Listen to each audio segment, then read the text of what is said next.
দীর্ঘ প্রতীক্ষার অবসান অবশেষে শুরু হলো সোনাটাপা খাল সংস্কারের কাজ, আর তাতেই খুশি বেশ কয়েকটি এলাকার কৃষক থেকে শুরু করে সাধারণ মানুষ। জানা যায়, দাসপুর 2 নম্বর ব্লকে 3টি গ্রাম পঞ্চায়েতের অধীন খুকুরদহ, গৌড়া এবং জোত ঘনাশ্যাম কয়েকটি গ্রামের ওপর দিয়ে বয়ে যাওয়া সোনাময় থেকে শুরু করে মশাল চোক পর্যন্ত দীর্ঘ 10 কিলোমিটার খাল কয়েক বছর ধরে মুজে যায়, যার ফলে বর্ষায় অতিরিক্ত জল ওই খালে ভরে চাষের জমিতে পড়ত।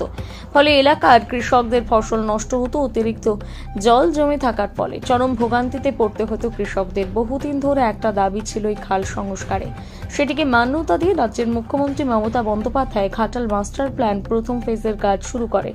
সেই আওতায় এই খালটি আজ অর্থাৎ 24শে অক্টোবর থেকে খালে জমে থাকা কচুরিপানা পরিষ্কারের মাধ্যমে প্রথম পর্যায়ের কাজ শুরু হয়। আজ এই এলাকায় কিছু কৃষক শীতল চন্দ্র খাড়া, সোমনাথ ভৌমিক, নারায়ণ চন্দ্র মণ্ডল, বিশ্বহরি মণ্ডল, তারাপদ থারা সহ অনেক কৃষক বলেন, এতদিন পরে আমাদের স্বপ্ন পূরণ হতে চলেছে। খাল সংস্কার হওয়ার ফলে চাষের ফসল আর নষ্ট হবে না, ফলে চিন্তা দূর হবে কৃষকদের। তো আমি বলবো যে খুবই ভালো জিনিস। আজকে এটা আমাদের দীর্ঘদিনের দাবি ছিল। প্রায় বছর 10 আমরা মাঠে কোনো চাষ করতে পারিনি। শুধু নবীন মানুয়া নয়, নবীন মানুয়া, রামপুর, শামচোক, লক্ষণচোক, সীতাপুর, ওদিকে খুকুরদা অঞ্চল পুরো পড়েছে। তো দীর্ঘদিন আমাদের মাঠে চাষবাস কিছু হয়নি। এখনও পর্যন্ত মাঠে 1 নম্বর মতো জল রয়েছে।